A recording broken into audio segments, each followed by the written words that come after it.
Good afternoon, ladies and gentlemen. Welcome to the Moses Kotane Institute Friday Lecture Series. Today, we are looking at renewable energy. The same as we looked last week, we looked at biomass, but today we're looking at renewable energy. The presenter for today is Ms. Koza. She is a renewable energy consultant. She has worked predominantly on utility scale renewable energy projects in South Africa over the past 6 years. She has also worked briefly in building services and sustainability. She is an SDG ambassador, and her current interest lies in a circular economy and use of technology for positive social impact. Moses Kotane is very grateful to have our speaker today to present to us. Over to you. Thank you.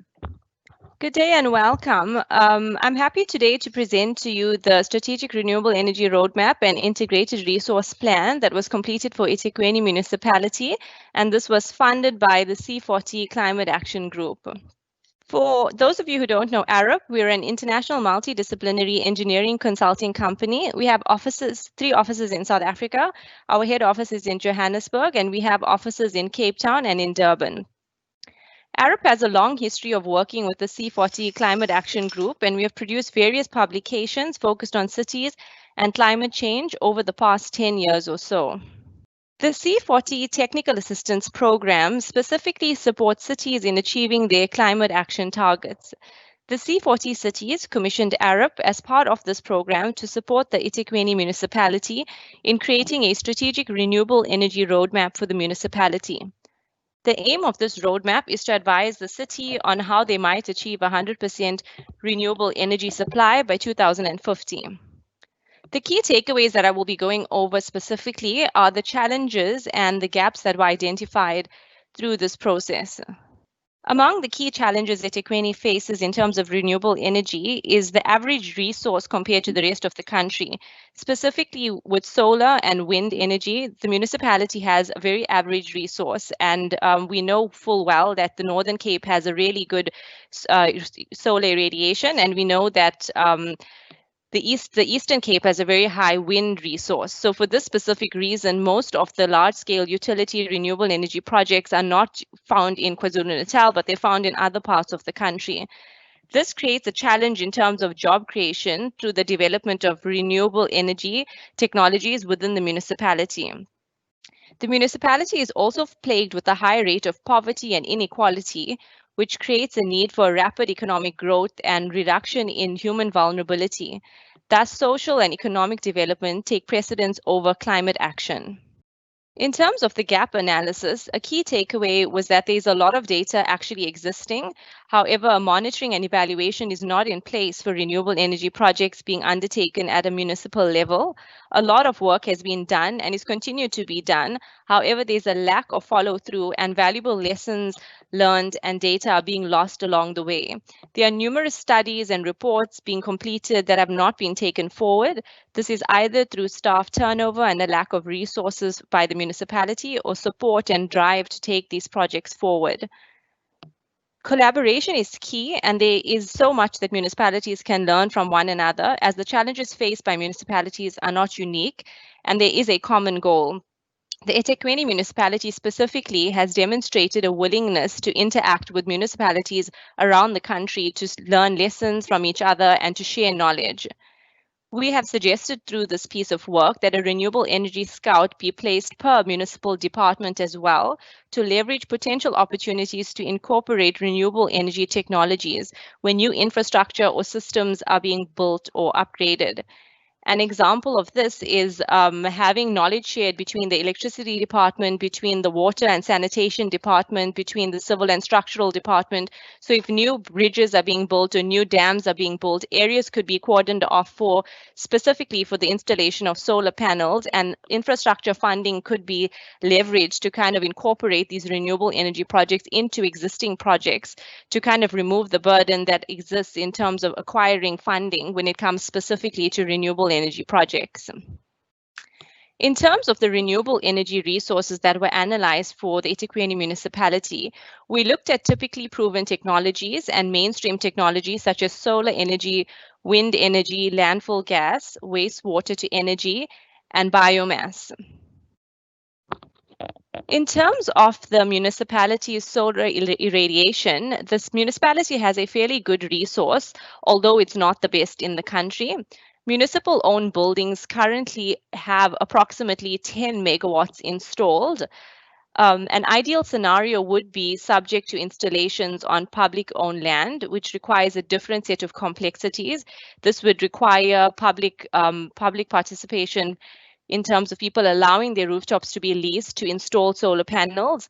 Energy storage would also need to be explored in order to maximize the benefit of reducing peak loads and storing energy for use at night.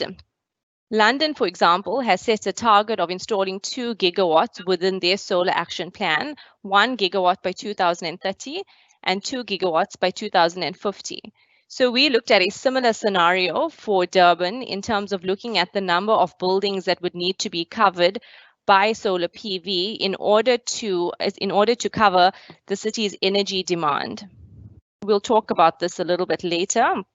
eThekwini's resource potential is listed out in the table below. You can see that the municipality has fair resource in terms of solar. In terms of wind energy, 5 sites were identified, equaling approximately 153 megawatts. So if we go back to the map, the 5 sites on the extreme right were listed as ideal for installation of large-scale wind turbines.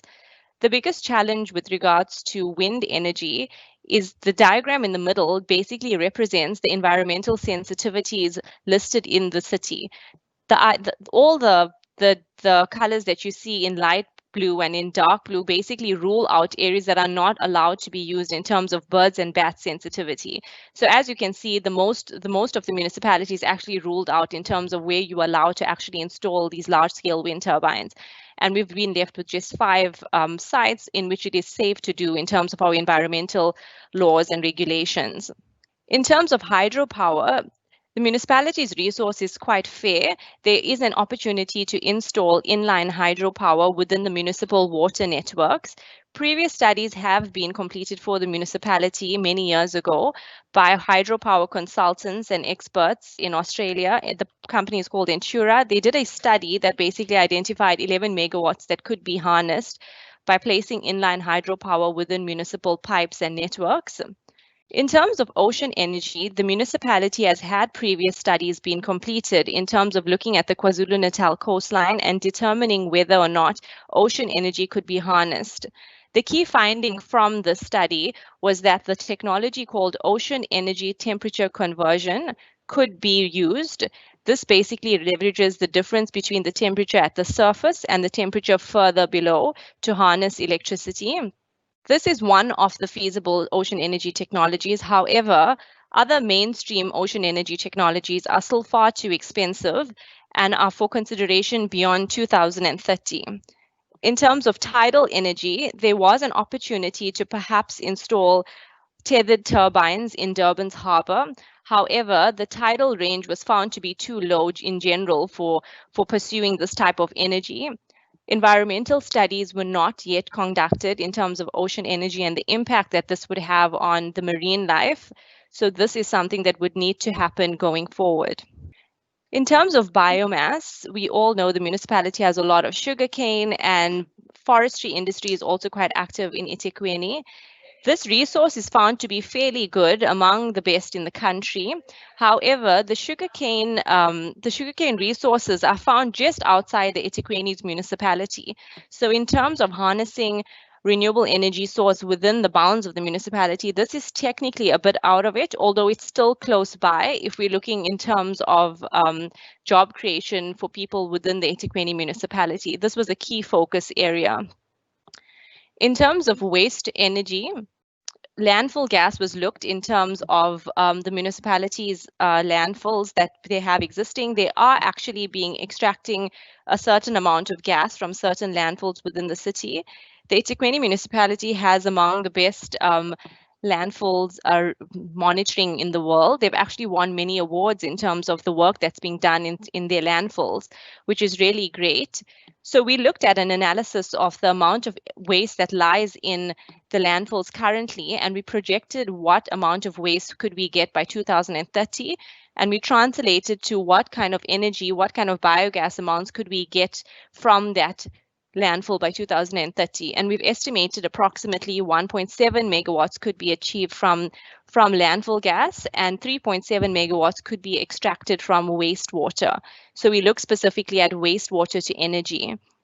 So it's not a significant amount, but there is some information, some energy that could be extracted from landfill gas and from wastewater to energy gas. So for wastewater, we did a similar exercise where we looked at the current yield of wastewater that we're getting today, and we projected this to 2030 and to 2050 based on the population growth.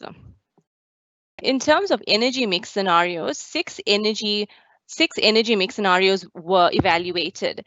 So we looked in terms of taking all renewable energy in scenario 1. So this includes solar, wind, biomass, hydro, and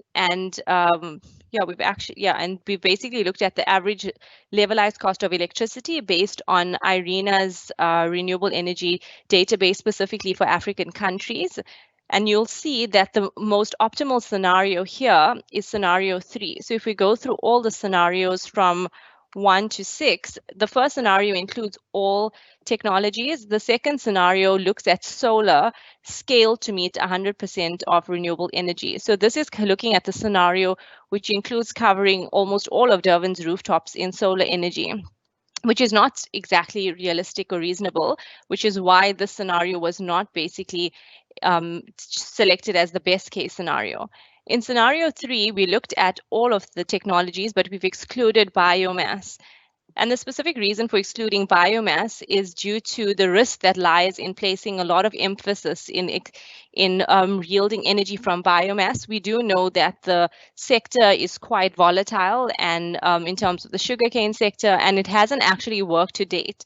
So previous studies have investigated how much of energy could be yielded from the biomass.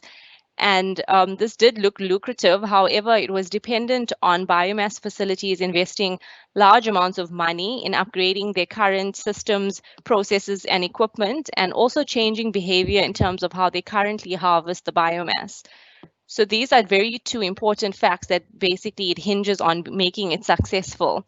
And there's a large risk factor in that, and this hasn't happened to date. So this is the reason why scenario 2 wasn't basically listed as an ideal scenario, because while excluding it was listed as an ideal scenario, as it removes the risk that lies in the biomass. Scenario 4 looks at excluding landfill gas. Scenario 5 looks at, and the reason for doing this is basically the C40 cities that funded this exercise has a zero waste philosophy where they are looking to design waste out by the year 2050. So their philosophy basically hinges on not depending on waste to kind of give us energy, but actually looking at a future where there is no more landfills. And so this was specifically requested by them in order to not make us dependent on waste as a resource. So this was why this was actually a scenario where landfill gas was excluded. So scenario 5 looks at biomass being excluded and solar again being scaled to meet 100% renewable energy. And then biomass and landfill gas excluded in scenario 6, also to meet 100% renewable energy. So all of these scenarios were basically analyzed to see what would give you the lowest levelized cost of electricity and most reasonable capital cost investment that would be required by the city. The preferred energy mix scenario looks at basically installing 2 gigawatts of solar within the city, 153 megawatts of wind, where we achieve 2 megawatts from landfill gas, 4 megawatts from wastewater networks, and 11 megawatts from inline hydropower. Solar PV being the dominant in-city renewable energy contributor with this maximum installed capacity of 2 gigawatts. So this gives us approximately 21% of renewable energy met within the city, and the remainder would need to actually be purchased from outside the city bounds. This gives us a capex estimate of approximately 43 billion, with a levelized cost of electricity of approximately 1.9 rands per kilowatt hour. Broader considerations that were taken into account in the study were electric vehicle penetration. What could this look like for the city of Durban, and how would this impact on the demand scenarios in terms of peak demand, where people will be all charging their cars in the morning and in the evening? We also looked at climate change and what could future climates be like in 2030 and 2050, and how would this affect energy usage within the city? And then we also looked at energy poverty, taking into account that the majority of the municipality is actually unserved in terms of energy, and how does this just energy transition take place together with renewable energy projects being built within the city. The diagram on the right-hand side basically shows you Jaguar's power waste charging locations that are meant to be built all around the city. And we took this into consideration in terms of looking at the uptake of electric vehicles in South Africa and its effect on the eThekwini municipality.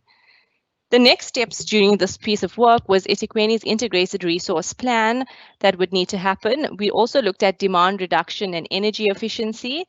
We looked at trend analysis to take into account what future technologies might have impact on the city and how these would basically work together with renewable energy projects. We also discussed with the city a data management tool to better understand where investment is currently being spent in terms of renewable projects. How can we learn from this, from the work that's being done, and how can we improve going forward? There's of course social and economic drivers in terms of poverty alleviation and capacity building and support that municipalities would need.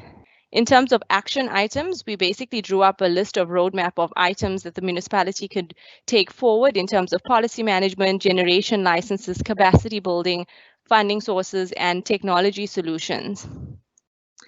And basically, the eThekwini Integrated Resource Plan did go ahead. It was completed earlier this year. The national IRP has been gazetted, and we've done the integrated resource plan taking into account South Africa's national IRP.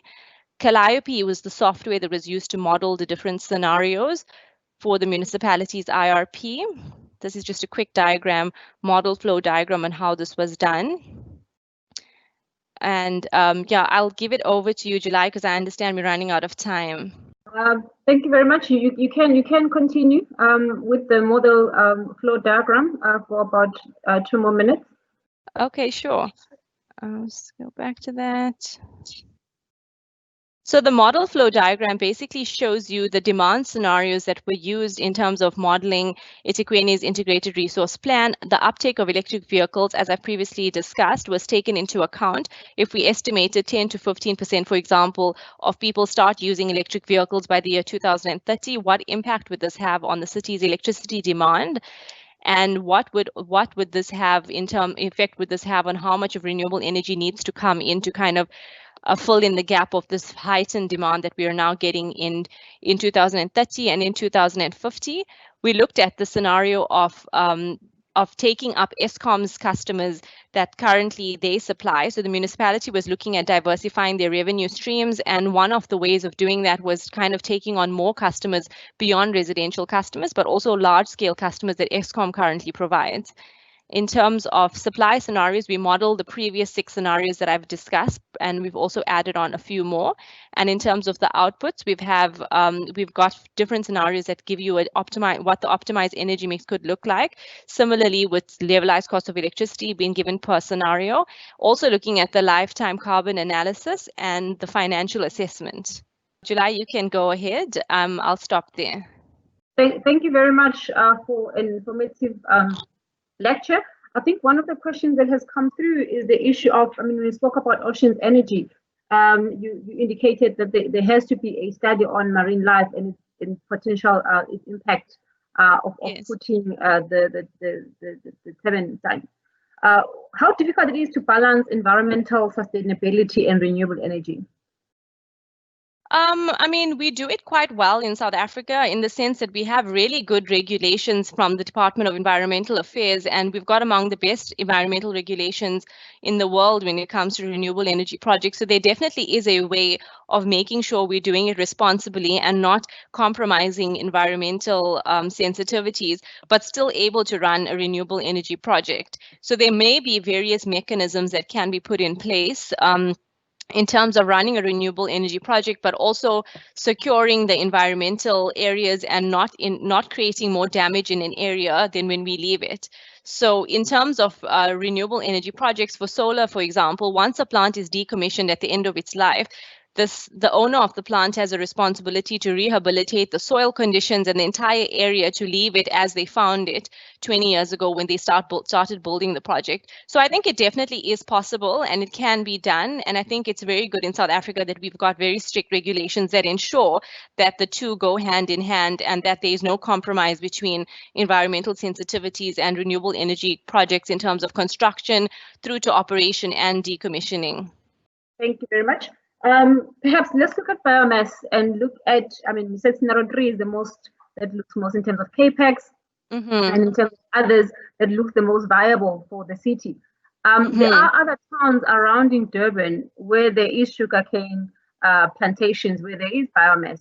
Is it something that should be looked at province-wide in those particular areas, even if it's not viable for the city of eThekwini? It could definitely be done, and it could be used. It could be done in those areas. So what's important to consider with biomass is that there's a lot of carbon footprint in terms of transporting the feedstock. So if the biomass plants are able to produce the facilities right next door to them, and they're able to just take in the raw material, the output from the biomass factory straight into the generators, then there's not a very long trip for the feedstock to make to the plant, and so it can work out in terms of being able to generate in energy but having a lower carbon footprint. And so it is something that could be done. As I said previously, it's very much dependent on or buy-in from these owners of the biomass plants, because in most scenarios, they have to basically invest in the infrastructure. There's a capital cost investment into setting up the biomass plant next to these facilities, and they've got to invest to have that capital investment into kind of securing the facility required to do it. And then going forward, there's also behavior change practice. So they currently burn a lot of the fields at the moment, and they would have to basically change around the way they currently do things. So most of these people are operating for over 20 years, and they're used to doing things a certain way. So there would be a level of buy-in that would need to be, or incentive that would be needed to be given to the private sector to do this. And in terms of it being like very clean technology, people would prefer perhaps solar and wind, but if we do have the resource within the city, I think it definitely is something that can be looked at. And in terms of the biomass potential that previous studies have identified, I mean, the numbers are pretty significant, especially in terms of Tongaat Hewlett's, in terms of these big companies that we talk about. The potential that they have to generate energy is pretty high. So I think it should be explored, definitely. Thank you very much. The last one is on poverty and economic drivers. In terms of jobs, what are the estimates there? And in terms of SMMEs, how then do we get SMMEs and entrepreneurs to partake in renewable energy? So one of the things that we looked at in terms of the integrated resource plan and we tried to tie in the renewable energy projects specifically to job creation targets.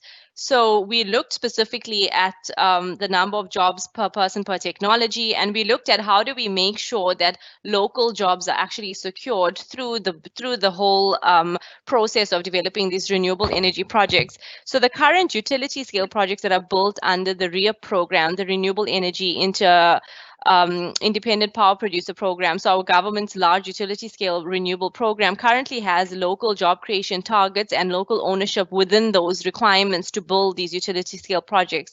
So that is very good, but we looked at how do we take it a step further to make sure projects are actually securing local jobs.